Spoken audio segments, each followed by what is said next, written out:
Dr. Santhosh, please. Very good evening and warm regards from GMC Wayanad. Pneumothorax, traumatic pneumothorax is one of the commonest scenarios we can come across in our emergency department.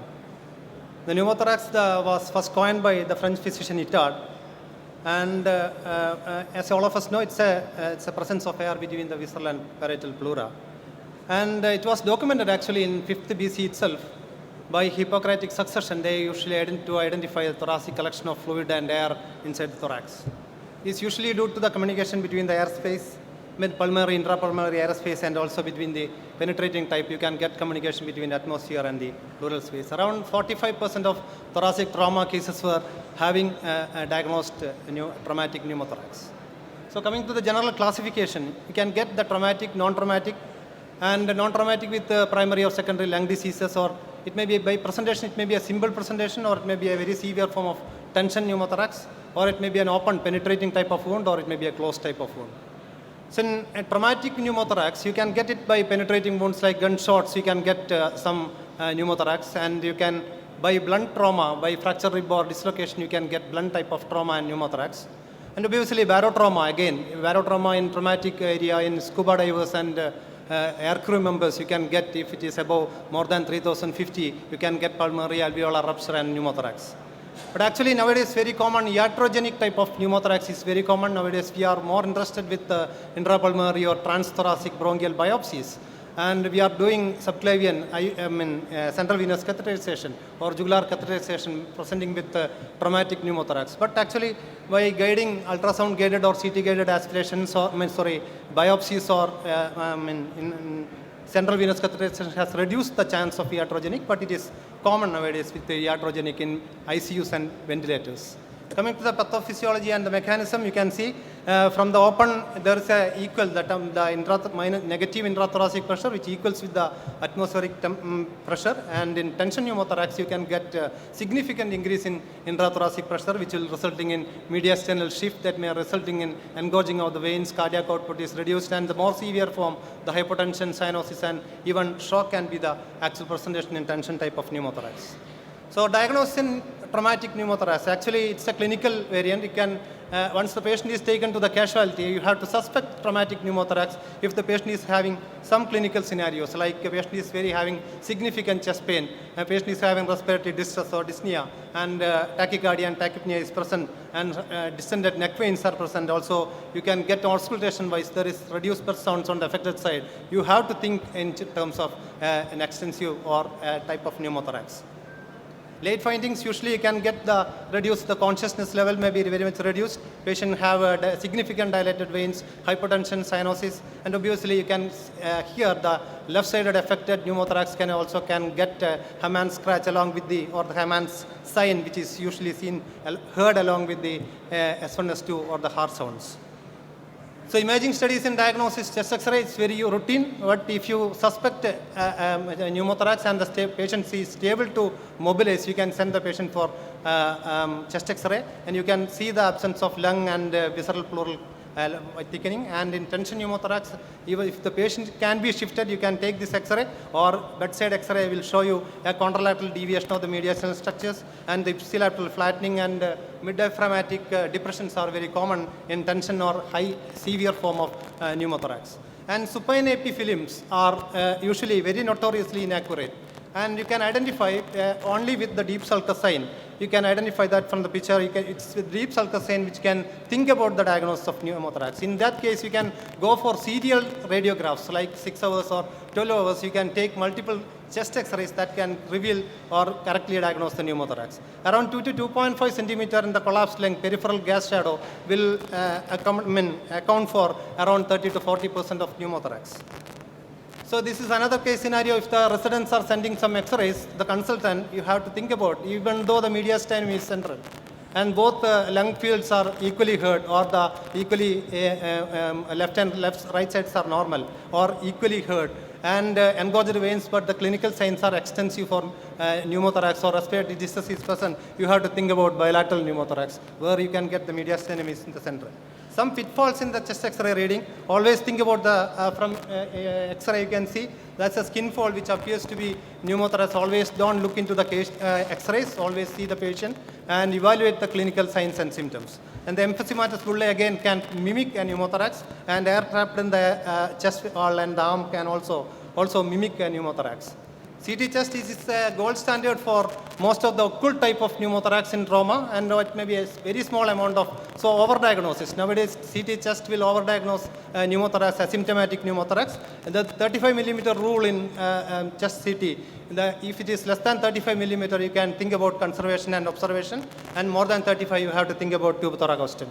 Ultrasonography nowadays, along with FAST, we are doing very much investigations with ultrasonography. So you can identify the absence of lump sliding and absence of comet-rail artifact, which is usually identified in ultrasonography. But a study from the Egypt and Saudi Arabia says that it is 100% specific and 94% sensitive more than CT in diagnosing pneumothorax. ABG is not a physical replacement, but you can always go for clinical and evaluation. ABG will help in hypoxia, hypercapnia, and respiratory acidosis. ECG is again some left-sided and right-sided changes or QRS complex changes will be seen in ECG, but it is not confirmation. You have to think about other cardiac problems also.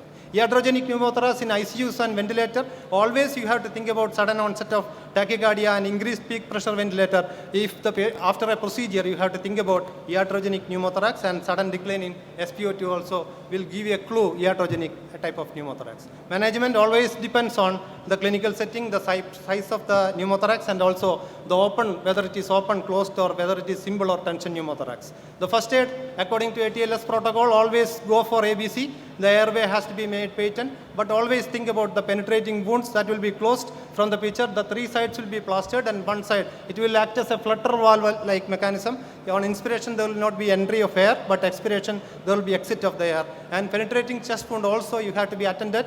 And in tension pneumothorax, you are suspecting as a first aid, you can introduce a needle to identify the in the tension pneumothorax. Oxygen therapy is 100% oxygen is mandatory, and in small pneumothorax, you can easily manage with 100% oxygen therapy. Simple aspiration in British Thoracic Society says that it is equally effective in the second intercostal space in the mid-clavicular line. It is equally effective. Repeated aspiration is equally effective in a study. They say that it is equally as effective like tube thoracostomy, and it may replace tube thoracostomy, and you can reduce the complications produced by tube thoracostomy.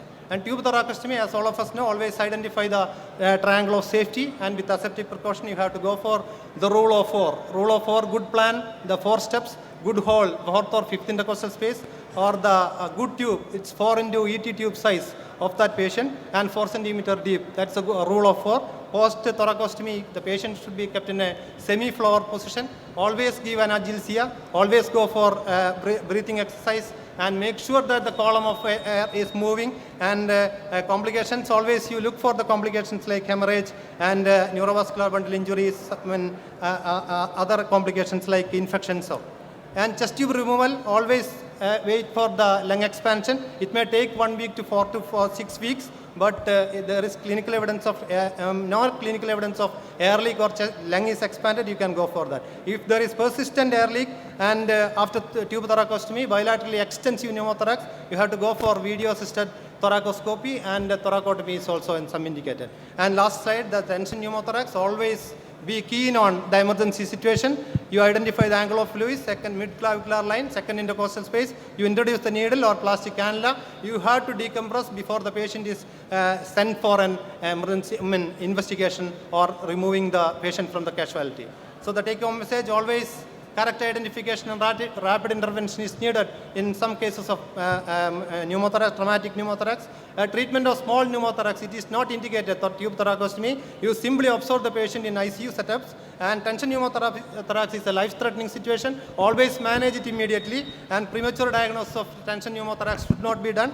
And avoid assuming that if you have put the tube or the tube thoracostomy, tension pneumothorax is again possible. Thank you very much for the patient hearing.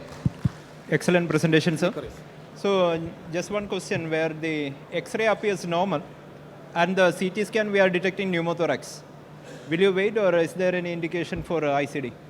No, sir. If the nowadays CT by CT, there is a overdiagnosis of pneumothorax. If the patient is asymptomatic, if it is very small pneumothorax, I won't go for tube thoracostomy. I mean, according to the article and study also, 35 millimeter rule is applicable. If it is more than 35, patient is symptomatic, you can go for tube thoracostomy. For decompression of a tension pneumothorax, is it that fifth intercostal space is the best place because the chest thickness is lowest there? Sir? The fifth intercostal space. Yes, sir. It is indicated. I mean, actually, it may be in the second intercostal space in the midclavicular or fifth intercostal space in the anterior axillary line. You can do that. But 3 or 4 serious studies in repeated aspirations or simple aspiration, it is in the angle of Lewis identification and emergency situation, second intercostal space. Sir. Excellent talk on the practical management of pneumothorax. I have a doubt. If I put a chest winding normal side, how will you manage?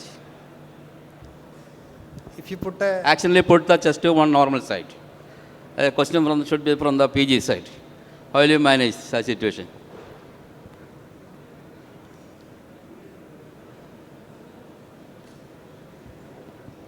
Don't criticize the radiologist. Don't criticize the sister. You put the other side also. You can solve the problem. Other side also. That is a symbol. Don't make the noise and that is a wrong side. Accidentally put that side. It should not happen. You put that tube on the opposite side also. So can we remove the normal side ICDC? No, you should not remove it. Okay, sir. Then Thank you.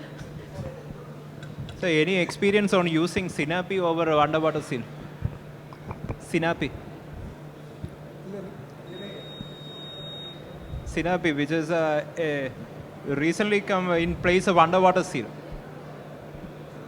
So that is helping giving a suction. A negative suction is also A negative given. suction nowadays it is very common, sir. Underwater seal is thoracic surgeons are advocating this negative suction in most of the Yeah, cases. that Sinapi is found to be better in discharging the patient much better and removing the tube Yes, also much better. right. what about use the thoracoport instead of classical thoracoport? It's available. That is anybody can can also put the chest tube. That port is available. Yes, sir. My personal, every MBBS doctor should put a tube or able to put a tube. You can save the life. Thank you. Thank you. Thank you.